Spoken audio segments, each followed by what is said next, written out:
قال الله تبارك وتعالى في شان حبيبه الكريم إن الله وملائكته يصلون على النبي يا أيها الذين آمنوا صلوا عليه وسلموا تسليما اللهم صل على سيدنا شفيعنا حبيبنا قريبنا مولانا محمد مبارك وسلم صلاة وسلاما عليك يا رسول الله صلى الله تعالى عليه وسلم اعوذ باللہ من الشیطان الرجیم بسم اللہ الرحمن الرحیم والعصر ان الانسان لفی خسر الا الذین آمنوا وعملوا الصالحات وتواصوا بالحق وتواصوا بالصبر صدق اللہ العظیم۔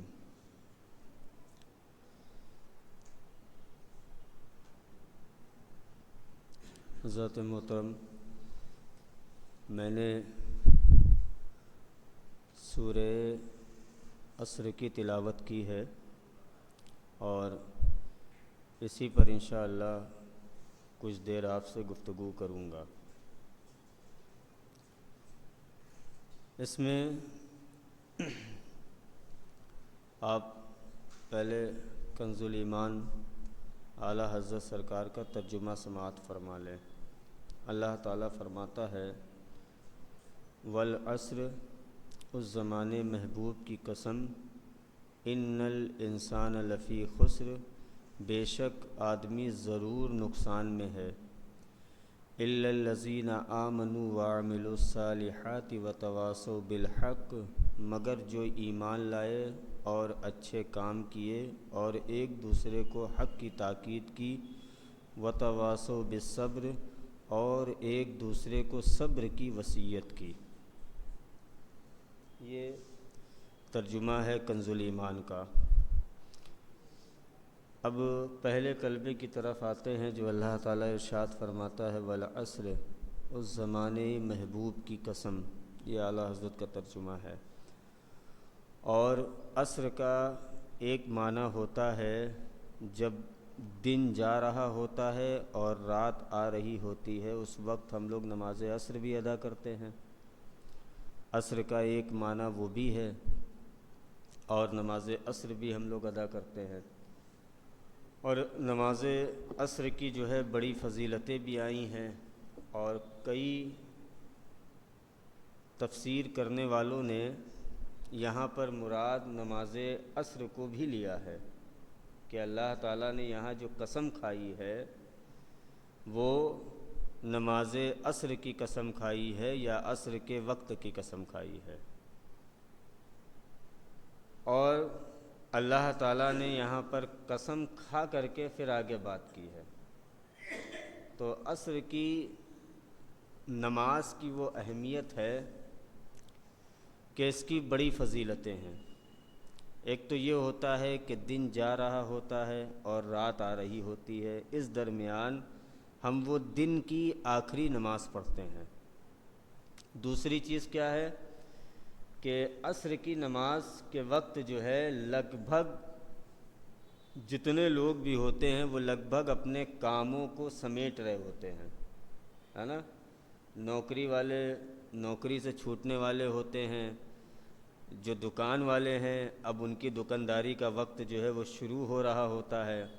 یہ بہت مصروفیت کا وقت ہے، اسی لیے اس نماز کی جو ہے وہ بہت اہمیت ہے۔ اور ایک حدیث شریف میں آتا ہے کہ حضور سرور عالم صلی اللہ تعالیٰ علیہ وسلم کے پاس ایک عورت آئی اور وہ چلا رہی تھی مکے کے گلیوں میں کہ مجھے کوئی حضور کے پاس لے جائے، کوئی حضور سے ملا دے۔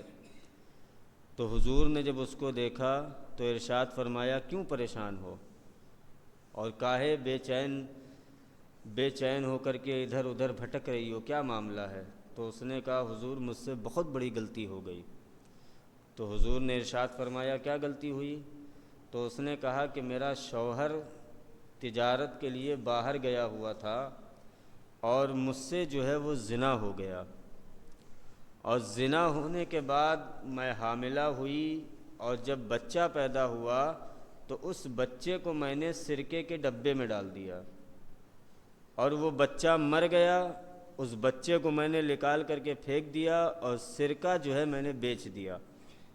سرکہ میں نے بیچ دیا۔ یا رسول اللہ یہ مجھ سے 3 گناہ ہوئے، اب اس کے بارے میں حضور کیا فرماتے ہیں؟ تو حضور نے ارشاد فرمایا جو تم نے پہلا گناہ کیا وہ گناہ کبیرہ میں سے ہے، اس کی معافی نہیں ہے۔ جو زنا تم نے کیا یہ گناہ کبیرہ میں سے ہے، اس کی معافی نہیں ہے۔ اور دوسرا جو تم نے بچے کو قتل کیا اس کی وجہ سے تم جہنم میں جاؤ گی۔ اور تیسرا جو تم نے سرکہ بیچا، کیونکہ جب بچہ اس کے اندر مرا تو سرکے میں بھی زہر پھیل گیا ہوگا، تو وہ سرکہ تم نے بیچا یہ بھی گناہ کبیرہ ہے، اور اس کی وجہ سے بھی تمہاری جو ہے پکڑ ہوگی۔ تو اس نے حضور سے عرض کیا یا رسول اللہ یہ اتنا بڑا گناہ مجھ سے کیسے ہو گیا؟ تو حضور نے ارشاد فرمایا کہ تم نماز عصر جو ہے وہ قضا کرتی تھیں،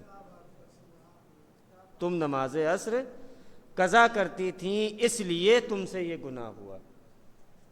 اب آپ عصر کی نماز کی فضیلت سمجھ لیں کہ نماز عصر قضا کرتی تھی اس لیے تم سے یہ گناہ ہوا۔ اور نماز عصر میں جو ہے آپ کو چھوٹ بھی بہت دی گئی ہے، اگر سنت چھوٹ جائے تو وہ موقدہ نہیں ہے، آپ کو فرض ہی ادا کر لیں گے آپ، کوئی دقت نہیں ہے، کوئی پریشانی نہیں، آپ فرض ادا کر لیں، ہے نا۔ اس لیے جو ہے نماز عصر جو ہے وہ کوشش کرنا چاہیے کہ ہم سے نہ قضا ہو، کیونکہ اگر نماز عصر ہم سے قضا ہوتی ہے تو گناہوں کا امکان بہت زیادہ بڑھ جاتا ہے، تو اس لیے گناہوں سے محفوظ رہنے کے لیے کوشش کر کے جو ہے نماز عصر جو ہے وہ پڑھنا چاہیے۔ اب دوسری طرف جو اعلیٰ حضرت نے زمانے محبوب کا ترجمہ کیا ہے کہ حضور کے زمانے کی قسم اللہ تعالیٰ نے کھائی، حضور کے زمانے کی قسم کھائی، تو وہ اس وجہ سے کھائی کیونکہ تمام نبیوں میں جو سب سے اچھا زمانہ گزرا ہے اور گزر رہا ہے وہ حضور سرور عالم صلی اللہ تعالیٰ علیہ وسلم کا ہے، تو حضور کے زمانے کی قسم کھائی۔ اب آگے ارشاد ہوتا ہے ان الانسان لفی خسر، بے شک آدمی ضرور نقصان میں ہے، بے شک آدمی ضرور نقصان میں ہے، خسارے میں ہے۔ اچھا خسارے اور نقصان میں کون لوگ ہیں؟ وہ تمام لوگ ہیں جو آگے کی 4 بات بیان ہوگی اس کے قائل نہیں ہوں گے۔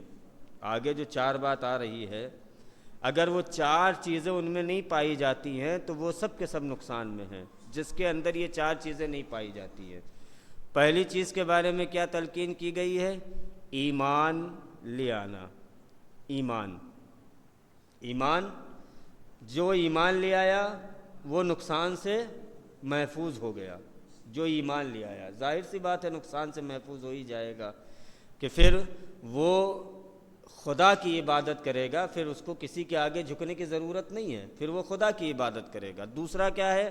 اچھے کام کرنا، ہے نا۔ اب اچھے کام میں بہت ساری چیزیں ہیں، آپ کوئی غریب ہو آپ اس کی مدد کر دو، کوئی بیچارہ سامان نہ اٹھا پا رہا اس کا سامان اٹھوا دو، بہت ساری چیزیں ہیں، اچھے کام آپ کر ڈالو۔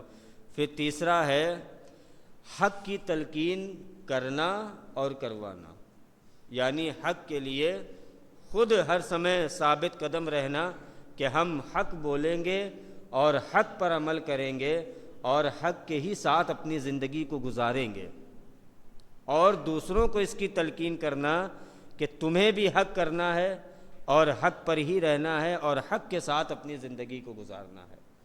پھر چوتھا کام جو بتایا جا رہا ہے وہ ہے کہ اس کے اندر صبر ہو۔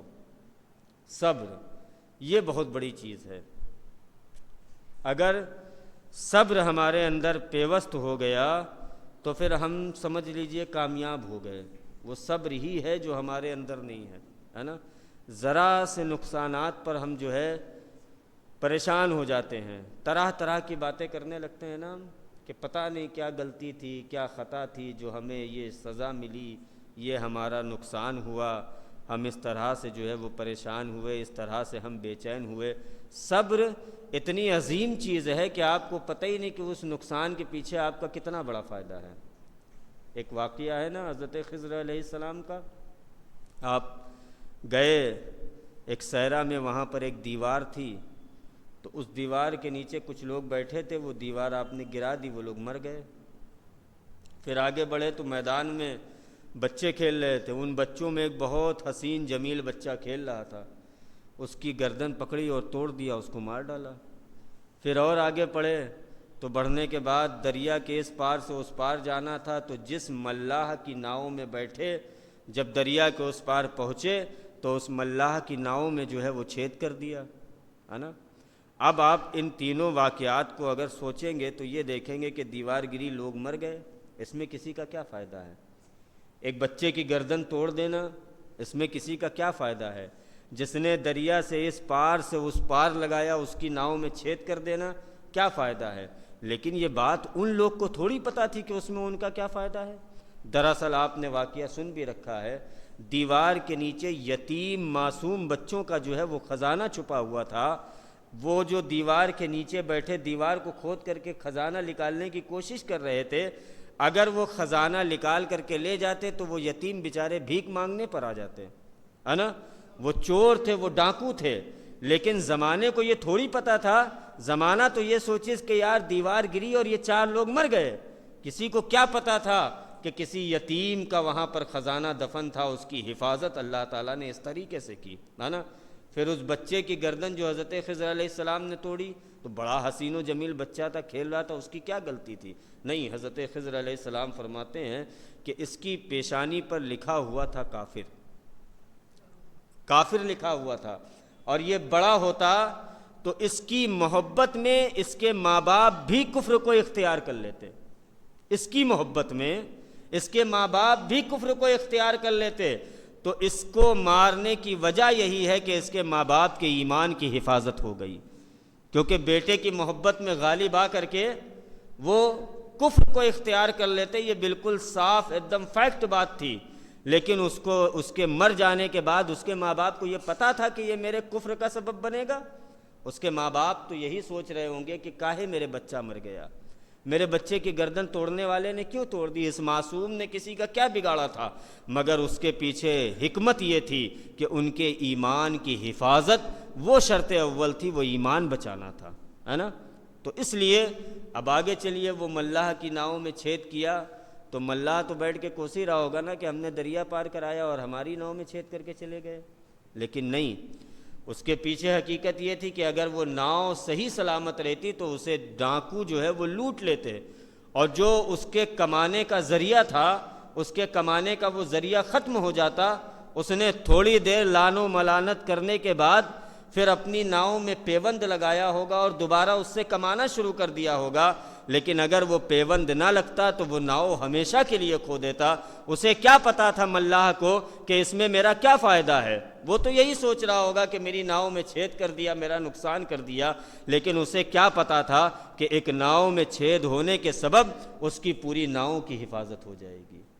تو صبر اس لیے بہت ضروری ہے کہ ہماری کوئی بھی نقصان ہوتا ہے، ہم سے کوئی بھی پریشانی ہمارے اوپر لاحق ہوتی ہے تو ہمیں نہیں پتا کہ اس کے پیچھے ہمارا کیا فائدہ ہے۔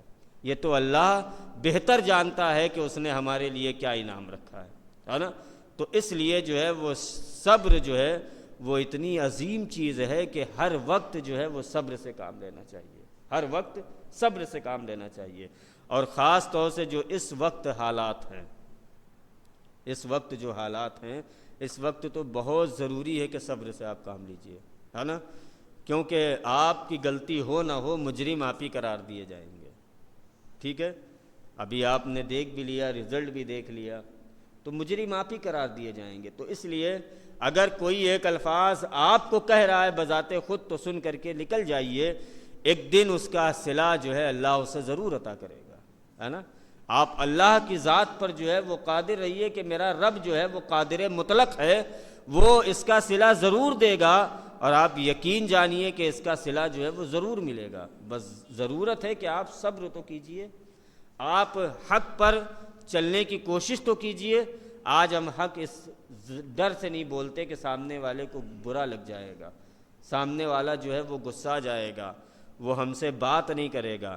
یہ ضروری تھوڑی ہے، ضروری یہ ہے کہ آپ حق بولیے، وہ برا مانے تو مانے، کم سے کم جس کے بارگاہ میں ہمیں افضل ہونا چاہیے، جس کی بارگاہ میں ہمیں جو ہے کیا کہتے ہیں اللہ تبارک و تعالیٰ کی بارگاہ میں کل کھڑے ہونا ہے، تو وہاں کھڑے ہونے کے لیے اگر دنیا میں سب کی برائی لینا پڑے اور ہمارا رب راضی ہو جائے تو پوری دنیا کی برائی لے لیجئے، مگر رب کو ناراض مت کیجئے۔ رب کو راضی کرنا بہت ضروری ہے۔ کیوں؟ یہ زندگی اسی کے لیے دی گئی ہے کہ اللہ اور اس کے رسول کو راضی کر لیا جائے۔ تو اس لیے یہ دو باتیں آج کے دور میں بہت ضروری ہیں۔ ایمان تو ہم لے آئے، ہے نا؟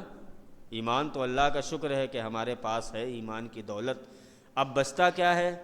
اچھے کام کرنا۔ تو کوشش کریں کہ اچھے کام کریں، کوشش کریں کہ حق بولیں اور حق پر عمل کریں، اور خود بھی حق پر چلیں۔ صرف بول کر کے دوسرے کو نہ سمجھائیں کہ یہ تم نے غلط کیا، میں حق بول رہا ہوں۔ وہ چیز آپ بھی تو کیجئے، خود حق پر عمل بھی کیجئے، ہے نا؟ پھر اس کے بعد صبر کا دامن جو ہے وہ مضبوطی کے ساتھ تھام کر کے رکھیے، کیونکہ جس نے صبر کر لیا پھر صبر والوں کے ساتھ اللہ ہے نا؟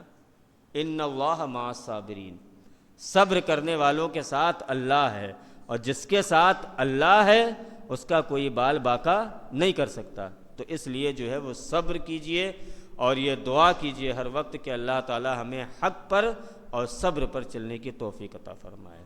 استغفر اللہ ربی من کل ذنب۔ یا الہی رحم فرما مصطفیٰ کے واسطے، یا رسول اللہ کرم کیجئے خدا کے واسطے، مشکل حلقہ شہ مشکل کشا کے واسطے، کربلائیں رد شہید کربلا کے واسطے۔ یا اللہ یا رحمان یا رحیم، میرے مولا اس درس میں جو بھی کچھ بیان ہوا اگر کسی قسم کی غلطی کمی کوتاہی ہو اپنے فضل سے معاف فرما کے اس درس کو اپنی بارگاہ میں قبول فرما لے۔ اے اللہ یہاں پر جتنے لوگ بھی حاضر ہیں میرے مولا سب کی پریشانیاں، سب کی مصیبتیں، سب کی تکلیفوں کو دور فرما دے۔ اے اللہ سب کی بیماریوں کو دور فرما دے۔ میرے مولا ہم سب کے گھروں میں اس درس کی برکت سے خوب برکتیں عطا فرما دے۔ میرے مولا قرآن عظیم کے صدقے میرے مولا ہم سب کے گھروں میں خوب برکتیں عطا فرما دے۔ میرے مولا ہم سب کو راہ حق صراط مستقیم پر چلنے کی توفیق عطا فرما۔